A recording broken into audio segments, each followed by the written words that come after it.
आई कुठे काय करते मालिकेच्या प्रत्येक अपडेट करता आत्ताच चॅनलला सबस्क्राईब करा. आजच्या भागामध्ये आजी विचारू लागते, काय ग आरोही, कोण होता आत्ता? तो बोका होता का? आरोही म्हणते, हां हां हां, यश मला म्हटला होता की एक बोका येतो स्वयंपाकघरामध्ये. आजी म्हणते, हो माहिती आहे मला, असा मोठा काळ्या रंगाचा बोका आहे तोच ना? आरोही म्हणते, हां तोच होता. मी त्याला हुसकावलं पण जाईच ना, मग असा वरती उडी मारून बाहेर गेला. पण आता काही हरकत नाही, असा एवढा मोठा होता. मी कामं आटपते मग निघते. आजी म्हणते, चल की चल, कामं झालेत ना, चल खिडक्या लावून घे. एक काम कर, मला खोलीपर्यंत सोडायला ये. तेव्हा आरोही आजीला सोडण्याकरता तिकडनं निघून जाते व यश बाहेरच राहतो. व त्यानंतर आपण बघतो की सकाळी सकाळी आप्पा योगा करू लागतात आणि म्हणतात, कांचन अगं उठ जरा, बघ माझ्याकडे, मी रोज सकाळी व्यायाम करतो, तूही करत जा. ती म्हणते, हो माहिती आहे मला, उगाच कौतुक सांगू नका. इतक्या तिकडे यश येतो आणि कांचन बोलू लागते, तुम्हाला माहिती आहे का, काल बोका होता स्वयंपाकघरामध्ये. यश म्हणतो, हो माहिती आहे, हां म्हणजे आरही बोलली मला, तिच्याकडनं कळलं मला. त्यानंतर आई तिकडे येते व तेव्हा कांचन तिला विचारते, काय करत होती, कशी आहेस, आणि मला सांग, तुझ्या त्या स्पर्धेचा पुढची फेरी कधी आहे आणि तयारी झाली आहे का? त्यावरती अरुंधती बोलू लागते, हो तयारी सुरू आहे माझी आणि पुढची फेरी उद्याच आहे. मला टेन्शन आलं आहे, पण तितकंसं टेन्शन आलं पण नाही आहे मला. कारण का माहिती आहे का, तो मिहीर आहे ना, त्या मिहीरच्या आईची खास डायरी माझ्याकडे आहे. तो मला माहिती आहे का, त्या डायरीमध्ये ना खूप सुंदर सुंदर रेसिपी त्याने लिहून ठेवल्यात. म्हणजे फक्त लिहून नाही ठेवल्यात, तर रेसिपी कशी करायची, कुठला पदार्थ जास्ती टाकला तर काय होईल, कुठला कमी लागला तर काय होईल, चव कशी बदलेल, आणि मुळात तो पदार्थ कुठचा आहे, त्याची हिस्ट्री काय, ते सगळं लिहून ठेवलं आहे. तर हे प्रत्येक बोलणं मागणं संजना ऐकत असते.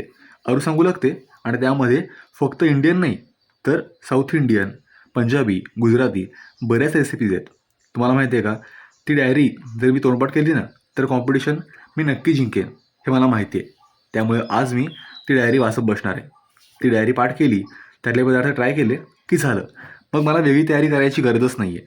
खरंच मिहीरच्या आईनी त्यांच्या हस्ताक्षरामध्ये त्या रेसिपी लिहून ठेवल्यात. तर तेव्हा संजना हे सगळं बोलणं ऐकते आणि म्हणते, वा क्या बात आहे.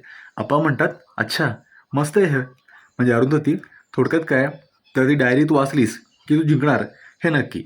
म्हणजे कसं आहे, तुला आधीपासून सगळं येतच गं, तरी पण ती डायरी म्हणजे छान तुला एक खजिना मिळाला आहे. संजना बोलू लागते, अच्छा बघ ना संजना, तुझं नशीब काय भारी आहे. म्हणजे ही डायरी मला मिळावी हे डेस्टिनीमध्ये लिहून ठेवलं आहे, त्याशिवाय मी यांचं हे बोलणं ऐकलं नसतं.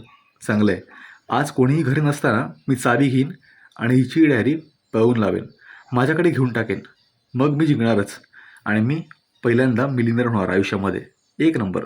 अरुंधती, मस्त, तुझी ही डायरी आता मलाच मिळणार आहे. असं म्हटल्याबरोबर तिकडनं आपल्या खोलीमध्ये येते संजना आणि बोलू लागते, काय रे, आज सकाळी सकाळी बाहेर चाललायस, काही काम आहे का? अनिरुद्ध म्हणतो, हो जरा, मला कोणतं काम मिळते का बघतो. एका बिल्डरशी कॉन्टॅक्ट केला आहे मी, आणि हे बघ, कृपा करून त्या कॉम्पिटिशनमधनं आपण जेवढ्या लवकर बाहेर पडू ना, तेवढं चांगलं आहे माझ्याकरता. तुला माहिती आहे का, आजकाल झोपेत पण ना मला असं वाटतं मी काहीतरी तळतो आहे, एखादी कणिक मळतो आहे, काहीतरी पीठ ओततो आहे, हे स्वप्न पडतं मला. संजना म्हणते, अरे भारी आहे की, मग तेवढीच तुझी प्रॅक्टिस होईल तेव्हा आपण. अनिरुद्ध म्हणतो, हे बघ, तुला गमत असू दे का, मला टेन्शन येतं आहे. आपण हरलो ना या गोष्टीचं नाही, तर माझं नाव खराब झालं तर मला बाहेर कोण काम देणार नाही या गोष्टीचं.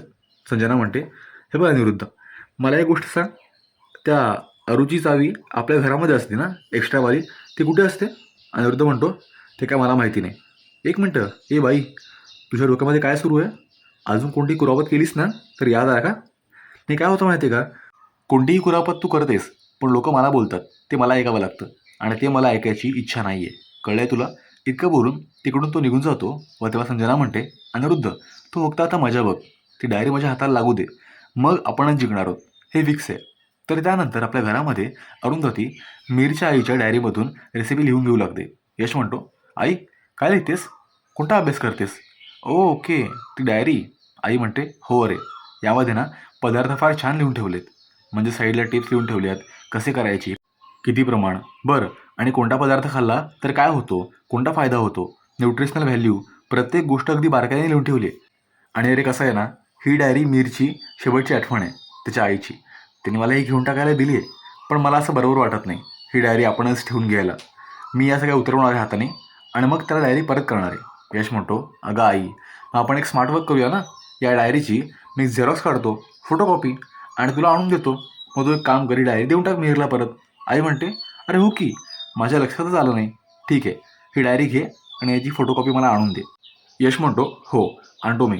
आई कसं आहे माहिती आहे का, तुझ्या हाताला आधीच लागलं आहे. त्यामध्ये तू या डायरीतल्या रेसिपी उतरवणार, त्यामध्ये अजून हाताला त्रास देणार. कशाला? आणि कॉम्पिटिशन उद्यावर आली आहे, माहिती आहे ना तुला? आई म्हणते, हो माहिती आहे मला. पण यश, मला टेन्शन आलं आहे. यश म्हणतो, तू काळजी अजिबात करू नकोस, तुला हे नक्की जमणार आहे. आणि मी आहेच की. हे बघ, आम्ही पण तिकडे असणार आहोत तुला चीअर करायला, ओके? त्यामुळे कोणतंही टेन्शन घेऊ नकोस. चल येतो मी आता. इतकं म्हणून यश तिकडून निघून जातो. तर संध्याकाळी घरात कोणी नसताना संजना प्रत्येक ठिकाणी चावी शोधू लागते. ती म्हणते, हे काय चाललंय? या घरामध्ये ना एकही वस्तू जागेवर नसते. आता ही चावी कुठे कुठे शोधायची मी? ओके, अरुंधती आहे ना ती शेवटी. देवघरात ठेवली असणार. येस, आता मिळाली मला ही चावी. आता लगेच निघते. इतक्या तिकडे कांचन येते. काय गं संजना, कुठे चाललीस? हे बघ, तू आत्ता चोरी छिपी काय करत होतीस ना, बघितलंय मी. संजना म्हणते, अहो नाही आई, मी काहीच नाही केलं, मी फक्त इथे उभी होते. कांचन म्हणते, होतेच की, देवासमोर चोरून चोरून हात जोडतेस ना. अगं मग डायरेक्ट नीट जोड ना. हे बघ संजना, ही स्पर्धा तू आणि अनिरुद्ध जिंकावा असं मलाही वाटतंय. त्यामुळे चल, आपण दोघी एकत्र मिळून देवाला प्रार्थना करूया. त्या दोघी देखील प्रार्थना करतात. संजना म्हणते, खरंच आजी, आता मला खात्री आहे की मीच जिंकणार आहे, कारण चावी माझ्याकडेच आहे, असं ती मारत म्हणते व तिकडनं निघू लागते. आजी म्हणते, हो फक्त ना तू याला मदत कर बरं का, त्याला स्वयंपाकातलं काहीही घेत नाही ना त्यामुळे. संजना म्हणते, हो करेन ना मी, तुम्ही काळजीच करू नका. इतकं बोलून तिकडनं आजी निघून जाते व संजना पुन्हा पुन्हा मनामध्ये छानपैकी स्वप्न रंगू लागते, जी की पूर्ण होणारच नसतात. त्यानंतर घरामध्ये ईशा येते आणि म्हणते, ऐक ना, अनघा कुठे? मला कॉफी हवी होती. आरोही म्हणते, कॉफी हवी आहे ना? अगं मग कर की तुझी तू. कॉफी करण्याकरता अनघा कशाला पाहिजे? अनघा बाहेर गेली आहे. तेव्हा ईशाला ते बोलणं फारच बोचतं. ती म्हणते, एक मिनटं आरोही, तुला विचारलं आहे का मी की काय करू काय नको, कॉफी एकट्याने करावी का नाही करावी? मला अनघाच्या हातची कॉफी आवडते. आरोही म्हणते, अगं ठीक आहे, कशाला भटकतेस, तुला कॉफी मी करून देते, चालेल, जा रूममध्ये जा, आणते मी. कांचन म्हणते, अजिबात नाही, कॉफीच करायची आहे ना. हे बघ ईशा, तुला प्यायची असेल कॉफी तर तुझी तू करून घे. आतमध्ये दूध ठेवलंय, कॉफीचं पाकिट पण आहे, साखर पण आहे, जा करून घे. आणि हो आरोही, अभ्यास करताना कधीही काम करायचा नाही, मन लावून अभ्यास करायचा. ईशा म्हणते, आजी एवढं कशाला बोलतेस? आणि आजचा भाग इकडेच संपतो. पुढच्या भागामध्ये आजी बोलू लागते, ईशा मला तुझं वागणं आहे ना अजिबात पटत नाही आहे. अगं जा की आपल्या घरी, तिकडे तो अनिश तुझी वाट बघतोय, काय कळतं की नाही तुला? त्याच्या प्रेमाची कदर काय आहे की नाही? ईशा म्हणते, आजी प्लीजच, आमच्यात तू बोलू नकोस, तुला आमच्यामध्ये बोलायचा काही अधिकार नाही आहे. इतक्या तिकडे आई येते आणि म्हणते, ईशा तू आजींशी बोलतेस, जरा बोलताना भान ठेव, आणि या घरामध्ये इतक्या आवाजात बोलायचं नाही, माहिती नाही तुला? तेव्हा ईशा म्हणते, एक मिनटं आहे, या घरामध्ये कसं बोलायचं कसं नाही बोलायचं हे तू नको सांगूस. तू या घरची आता मेंबर नाही आहेस, कळलंय ना? तू पुन्हा पुन्हा विसरतेस का? तुझा डिवोर्स झाला आहे, त्यामुळे प्लीज या घरातल्या मॅटर्समध्ये प्लीज पडू नकोस, कळतंय तुला?